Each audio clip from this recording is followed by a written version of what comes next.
Hi friends, this is Himanshu from Dev Advisory. और ये video में हम निफ्टी और बैंक निफ्टी का एलियट वेव एनालिसिस देखेंगे।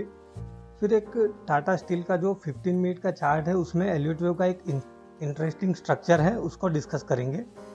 और फिर जी में एक 75 मिनट में स्क्वीज़ है, वो ट्रेड को हम कैसे प्लान कर सकते हैं वो डिस्कस करेंगे।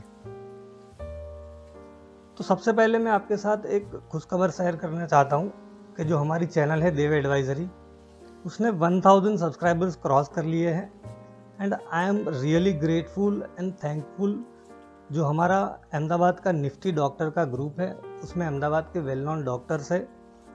सो वो लोगों की हेल्प बहुत ही रही है इसमें, और they have been always motivating and encouraging. और सभी मेंबर्स ने अपने हिसाब से कहीं ना कहीं कंट्रीब्यूशन दिया हुआ है। So I am really thankful to all those members. और ये सक्सेस अभी क्या है कि ऐसा लग रहा हो कि छोटी है, but life is all about expressing your ग्रेटिट्यूड्स।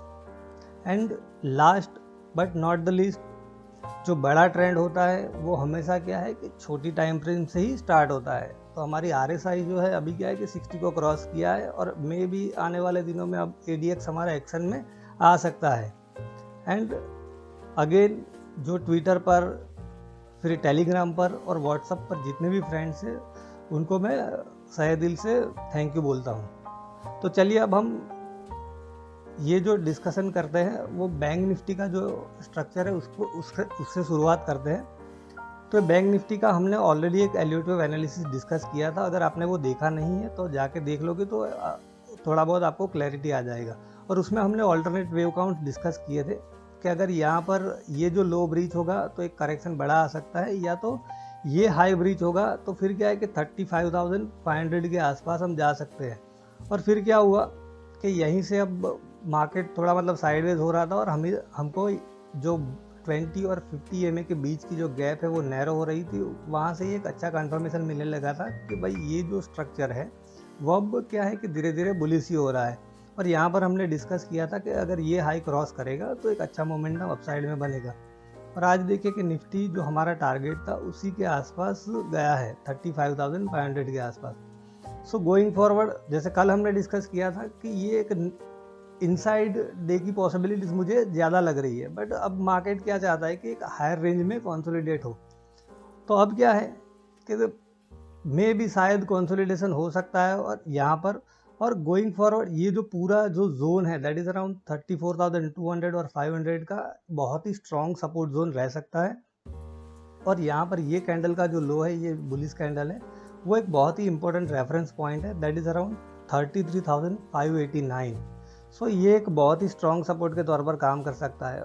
सो अब हम एक्सपेक्ट कर सकते हैं कि जो वेव C जो है उसका जो सब वेव 2 है उसके आसपास जा सकते हैं। फिफ्थ वेव में क्या टारगेट है वो तो क्या है कि बहुत दूर की बात हो गई, बट शॉर्ट टर्म में हम इतना एक्सपेक्ट कर सकते हैं कि धीरे धीरे ये जो लेवल है 36,600 उसको ये टारगेट कर सकता है यहाँ पर। और फिर ये वेव B का जो हाई क्रॉस करेगा तो फिर क्या है कि अपसाइड का जो मोमेंटम है काफ़ी एक्सेलरेट हो सकता है। फिर क्या है कि आपका ADX में भी शायद एक्शन में आ जाए, इस मतलब कुछ इस तरह से हो सकता है। सो अब क्या है कि बाय ऑन डिप्स का ही अप्रोच हमें बैंक निफ्टी में रखना चाहिए। हालांकि इंट्राडे में कुछ प्राइस एक्शन देख के हम शॉर्ट प्लान कर सकते हैं, बट अब क्या है कि ट्रेंड अप हो गया है। और जैसे आप आज देखो कि ब्रेकआउट ट्रेडिंग क्या है कि ज़्यादातर ऐसे माहौल में फिर क्या है कि अब प्रॉपर ट्रेंड डेवलप नहीं हुआ है तो क्या है कि फेल होने के चांसेस ज़्यादा है। तो फिर 15 मिनट में या 1 आवर में हम एक सपोर्ट ढूंढ सकते हैं, और वहाँ पर प्राइस एक्शन देख के फिर क्या है कि लॉन्ग ही प्लान करना हमें मतलब प्रीफर करना चाहिए। अब हम देखते हैं निफ्टी का एलियट वेव स्ट्रक्चर, और यहाँ पर हम स्पॉट का चार्ट डिस्कस करेंगे, क्योंकि पहले कुछ लेबलिंग मैंने की हुई थी और वो 10,800 के लेवल से हम डिस्कस कर रहे थे। और अब जो डेवलपमेंट हुए हैं तो हम क्या चेंजेस कर रहे हैं वो मैं आपके साथ डिस्कस करता हूँ। तो ये मैंने जो थर्ड लेवल किया है यहाँ पर, अभी भी क्या है कि हम थर्ड वेव में ही है। और ये जो लग रहा है अब मुझे क्या है कि ये जो पूरा वेव 1 है यहाँ पर इस तरह से एक्सटेंडेड वेव 1 है, जो वेव 3 है ये उसका ये वेव 1 है, देन दिस इज वेव 2। फिर हमने यहाँ पर थर्ड वेव कंप्लीट किया है, जो ये थर्ड वेव है उसका थर्ड वेव। और ये थर्ड वेव है उसका जो फोर्थ वेव, दैट मीन्स कि जो थर्ड वेव है हायर डिग्री का, उसका जो सब वेव 4 है उसी का करेक्शन मुझे लग रहा है। And still we are in wave 3 and we have completed third of the third. मेरा कहने का पॉइंट ये है कि हमने third of the third complete किया है यहाँ पर दिल्ली में, और ये ऐसा लग रहा है कि ये जो ट्रायंगल था वो थर्ड वेव का जो सब वेव है 4 उसका उसमें ट्रायंगल था। तो अगर हम ऐसा एज्यूम कर रहे हैं तो फिफ्थ वेव अगर यहाँ से जा रहे हैं तो क्या टारगेट एक्सपेक्ट कर सकते हैं, क्योंकि ये जो सब वेव 1 है ये यहाँ से स्टार्ट हुआ है 0 to 3 -4। सो एक मिनिमम जो एक्सपेक्टेशन हमारी बन रही है दैट इज अराउंड 15,700 के आसपास, राइट। अब हम देखते हैं कि ये जो थर्ड वेव है वो कहाँ कंप्लीट हो सकता है, तो उसका मेजरमेंट हमें लेना हो तो हम ले सकते हैं कि 0 1 -2। सो वो हमें दिखा रहा है कि 15,400। अब क्या है कि ये लेवल तो अचीव हो गया यार, नाउ ये ट्रेंड वापस स्टार्ट हुआ है, तो एक मिनिमम एक्सपेक्टेशन यहाँ से दिखा रहा है 15,500। सो मे बी अब क्या है कि मेरा मानना ऐसा है कि 15,500 और 600 एक मिनिमम एक्सपेक्टेशन हमारी यहाँ से रह सकती है इन शॉर्ट। और अब ये जो लो था एक्सपायरी डे का दैट इज अराउंड 14,884, ये स्पॉट का चार्ट है, निफ्टी फ्यूचर का चार्ट नहीं है, राइट। सो ये एक अच्छा सपोर्ट हो सकता है, और ये जो ट्रेंड लाइन हमने ड्रॉ की है ये भी एक अच्छे सपोर्ट के तौर पर काम कर सकती है। और ये पूरा ट्रायंगल का पैटर्न मैंने आपको एक्सप्लेन किया था, दिस इज ABCDE पैटर्न, और उसमें हर एक में 3 सब वेव्स होते हैं। इट इज 3 स्ट्रक्चर इस हिसाब से। तो ये still we are in wave 3 और third of the third complete हो गया है, और ये जो थर्ड वेव है डेली का उसके फिफ्थ वेव के लिए हम जा रहे हैं, और मिनिमम जो एक्सपेक्टेशन है हमारी दैट इज अराउंड 15,500 और 600, और फिर वो लेवल के आसपास जाके हम फिर क्या है कि करेक्शन एक्सपेक्ट कर सकते हैं ऐसे ABC का। अगर ये एक्सटेंड हुआ तो ये करेक्शन नहीं भी आ सकता है, but this is just an assumption at this point of time. फिर कैसे डेवलपमेंट होते हैं उस हिसाब से हम क्या है कि जैसे हमने एडजस्टमेंट अभी किया उस हिसाब से एडजस्टमेंट करेंगे। अब हम देखते हैं टाटा स्टील का 15 मिनट का चार्ट यहाँ पर, और ये बहुत ही इंटरेस्टिंग स्ट्रक्चर है। और इफ़ यू रिमेंबर तो मैंने आपको टाटा स्टील जो रेकमेंड किया था सेल करने के लिए, और ये गैप डाउन उसी दिन हुआ था, एक इनसाइड बार था, शायद आपको ध्यान हो तो 1157 के नीचे हम शॉर्ट कर सकते हैं, और फिर ये बहुत बड़ी गैप हुई थी। और मेरा रीज़न भी यही था लॉजिक कि ये सी वेव के लिए हम जा सकते हैं, और सी वेव यहाँ से स्टार्ट हो सकता है। तो ये क्या लग रहा है कि एक जिगजैग करेक्शन है यहाँ पर। ये जो फर्स्ट डिक्लाइन है it is in A 5 wave, इसको हम लेबल कर सकते हैं यहाँ पर 1 2 3 4 5। फिर ये जो है दिस इज बी वेव का एक रिट्रेसमेंट है, और अगेन ये जो डिक्लाइन है ये सी वेव में दिस इज न 5 वेव। तो इसको हमें लेबल करना तो 1 2 3 4 एंड 5। सो अब ये करेक्शन यहाँ ख़त्म हो गया है या नहीं, अगर नहीं हुआ है तो कौन से पॉइंट पे एक अच्छी अपॉर्चुनिटी हम प्लान कर सकते हो, और ये ख़त्म हो गया है तो फिर क्या हम एक्सपेक्ट कर सकते हैं, तो वो मैं आपके साथ डिस्कस करूँगा। तो सबसे पहले हम देखते हैं कि जिगजैग स्ट्रक्चर है, तो जिगजैग में वेव सी जो होता है वो नॉर्मली कहाँ टर्मिनेट होता है, 100% जो एक्सटेंशन होता है उसके आसपास। सो 100% एक्सटेंशन जो है हमारा वो आ रहा है 1053 के आसपास। ये मैंने लेबल नहीं किया है, ये जो फर्स्ट 5 वेव डिक्लाइन है वो वेव ए है। अगर मुझे लेबल करना है तो मैं आपको इस तरह से बता सकता हूँ, this is wave A, this is B and this is C. White है तो मैं इसको रेड कर देता हूँ यहाँ पर, और उसको थोड़ा बड़ा कर देते हैं।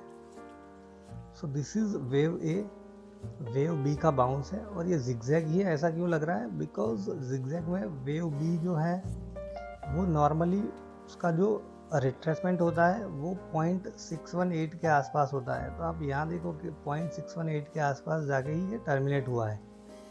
सो वेव सी का जो एक्सटेंशन जो नॉर्मल होता है वो 100% एक्सटेंशन के आसपास होता है वो, और वो लेवल हमने देखा कि अराउंड 1054 के आसपास है। बट ये गाइडलाइन कहती है। कभी कभी क्या होता है फिर कि वेव ए शार्प होता है। आप देखिए कि वेव ए जो है बहुत ही शार्प है, और जो वेव ए था उसका जो सब वेव 3 है बहुत ही शार्प है। तो कभी कभी फिर क्या होता है कि वेव सी जो है वो 100% एक्सटेंशन के बजाय 0.786 या 0.618 के आसपास से भी क्या है कि वापस घूम जाता है, और फिर क्या है कि ये पूरा जो ए बी सी स्ट्रक्चर है फिर यहाँ से एक नया इम्पल्स स्टार्ट हो सकता है। तो अब हम डिस्कस करते हैं कि अगर ये करेक्शन यहाँ पर टर्मिनेट हो गया है तो एक बहुत ही अच्छा ट्रेड हमें मिल सकता है। कि देखिए हमारे पास स्टॉप लॉस क्या है, जो आज का लो है वो that is around 1082, last closing price is around 1091। तो हम कहें कि 10 रुपये का स्टॉप लॉस है।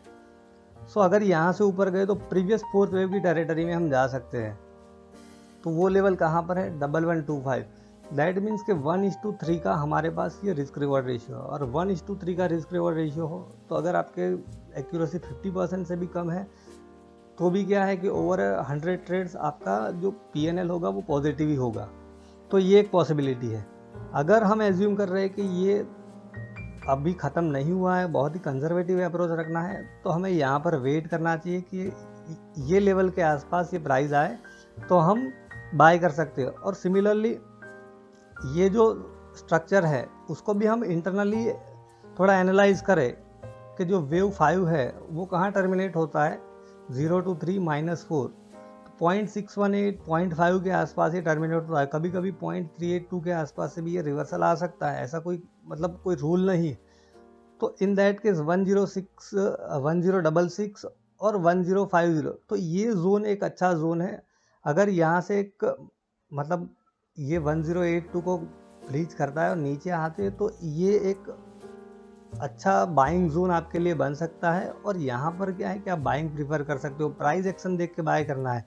जैसे मैंने आपको कई बार समझाया कि एक कंसोलिडेशन देखने को मिलता है या एक हायर हाई की पैटर्न देखने को मिलती है इस तरह से कि हाई बनाए फिर लो बनाए फिर हाई बनाए, तो फिर क्या है कि रीजनेबल स्टॉप लॉस हमारे पास रह सकता है।